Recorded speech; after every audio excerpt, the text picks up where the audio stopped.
Les gélules d'antioxydants, ça pourrait nous éviter de vieillir, de tomber malade, d'avoir la pêche, notamment en hiver. Mais en fait, c'est pas si sûr.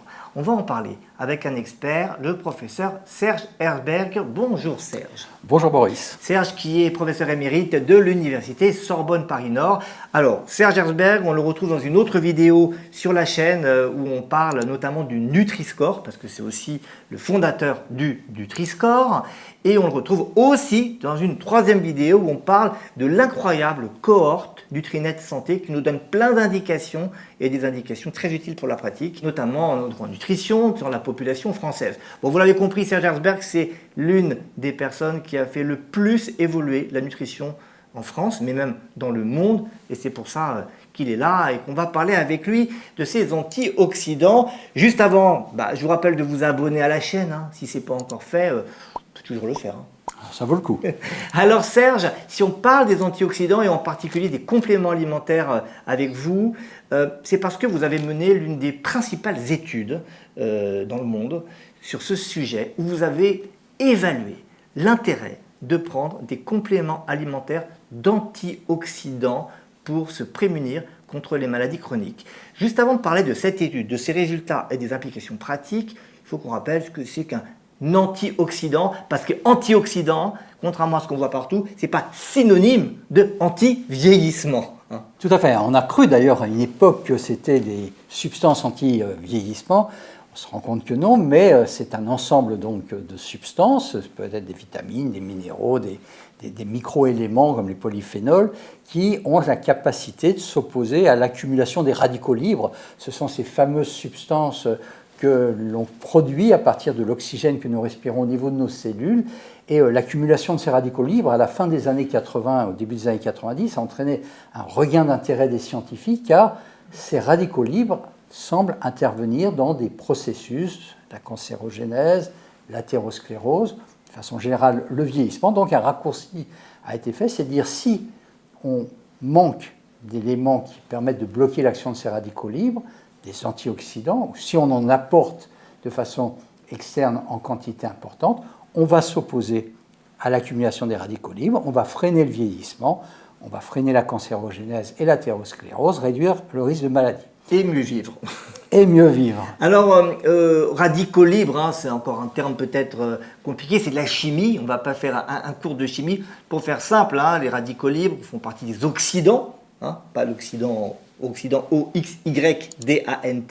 et ça veut dire que c'est des molécules qui sont capables d'attaquer, on va dire, d'autres molécules, des cellules. Et effectivement, donc on se dit, si on a des molécules, des oxydants qui attaquent nos cellules, qui attaquent notre ADN, et ça peut provoquer des maladies, et bien si on met des antioxydants, on va réduire ces maladies. C'était ça l'idée. Et c'est pour ça qu'on a fait des études pour savoir si ça fonctionnait. Et c'est là qu'intervient l'étude Suvimax. Pourquoi Suvimax déjà? Qu'est-ce que ça veut dire Suvimax? Eh bien, tout simplement, supplémentation en vitamines et minéraux antioxydants, puisque parmi les antioxydants les plus réputés, pour lesquels il y avait plus d'hypothèses, certaines vitamines, la vitamine C, la vitamine E, le bêta-carotène, la provitamine A, certains minéraux comme le zinc et le sélénium étaient des candidats potentiels pour s'opposer à l'action des radicaux libres et donc éventuellement réduire le risque de maladie. Donc des vitamines, des minéraux antioxydants qui vont être testés dans les années 90. Vous lancez Suvimax, c'est 12 000 volontaires en France que vous recrutez et vous allez les chercher, les examiner, faire des prises de sang avec des camions dans toute la France. Et vous utilisez l'Internet de l'époque, ça s'appelle le Minitel. Vous demandez à tous vos Suvimaxiens, je crois qu'on les appelle comme ça, non? Oui, c'est Suvimaxiens et Suvimaxiennes. Suvimaxiens, de répondre à des questionnaires sur Minitel et de subir des prises de sang régulièrement dans des camions que vous envoyez dans toute la France. Bon, c'est assez incroyable pour l'époque. Je ne suis pas sûr qu'on faisait ça partout. Et l'étude dure 7 ans. 8 ans.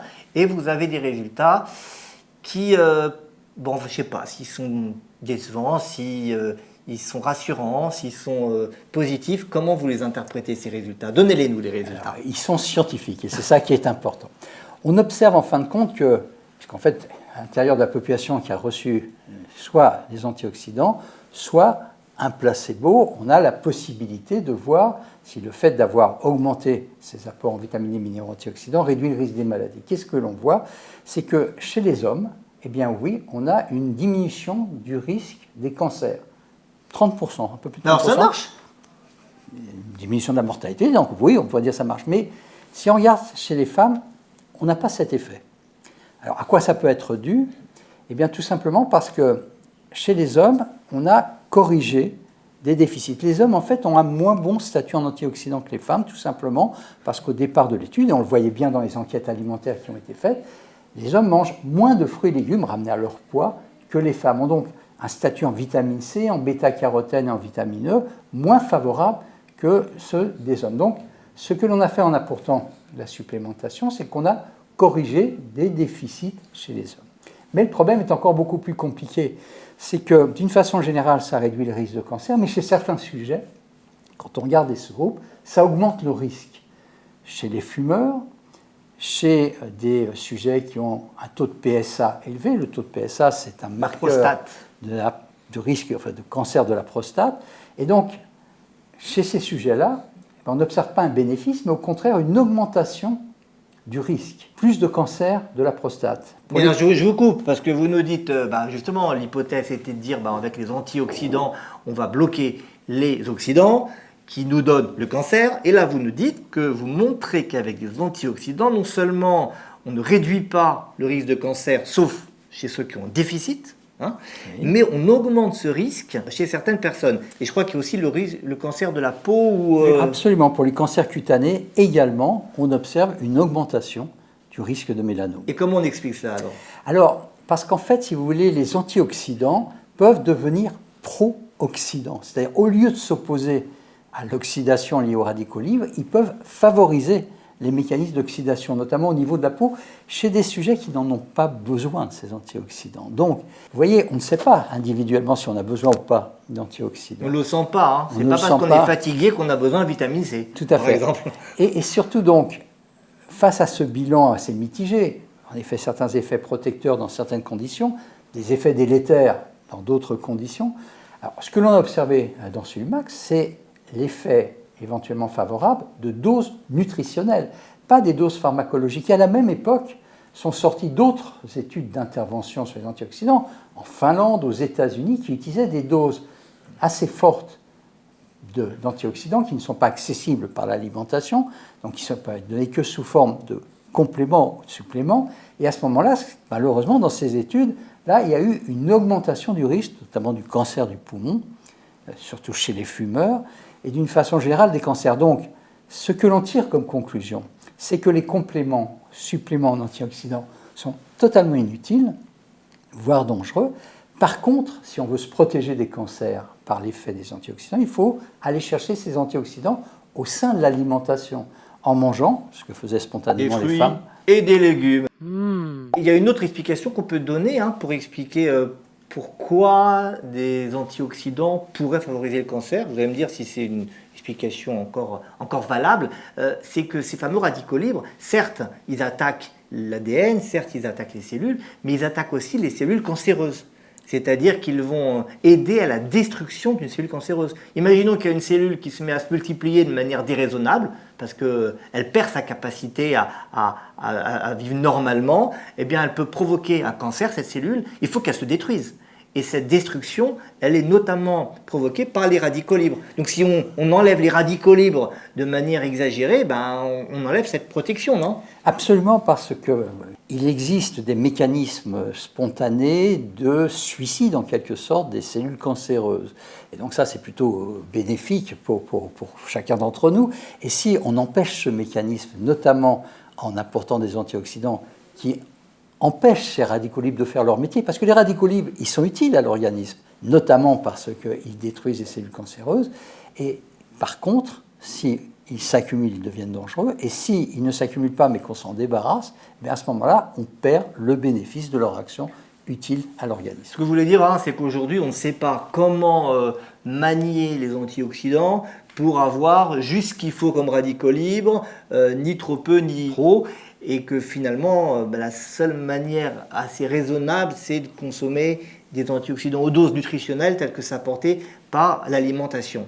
Oui, parce qu'en plus, on a beaucoup d'études, d'observations cette fois, qui montrent que les gens qui consomment plus de fruits et légumes, il y a plus de 200 études qui ont été faites, ont un risque plus faible de cancer. Donc on pense que, entre autres, c'est par leur teneur en antioxydants, il y a aussi les fibres, il y a aussi d'autres choses, mais donc il y a un moyen donc extrêmement simple de se protéger, c'est sûrement pas d'aller prendre des suppléments ou des compléments, mais c'est de manger plus de fruits et légumes, de manger plutôt des aliments complets qui apportent aussi des minéraux intéressants sur le plan... Sélénium, zinc dont on parlait. Absolument. On reste sur des messages simples. Alors comment on explique qu'aujourd'hui, on voit partout des compléments alimentaires d'antioxydants, dans les médias grand public, on en parle, on propose ce type de produits.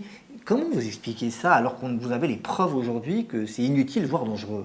Alors, c'est lié évidemment à un marketing qui permet d'essayer d'attirer des sujets en jouant un peu sur leur angoisse, en se disant je mange mal et donc plutôt que essayer de manger bien ou mieux, je vais bénéficier de ces produits qui me vantent de moins vieillir, d'être plus beau, plus jeune, plus vigoureux, etc.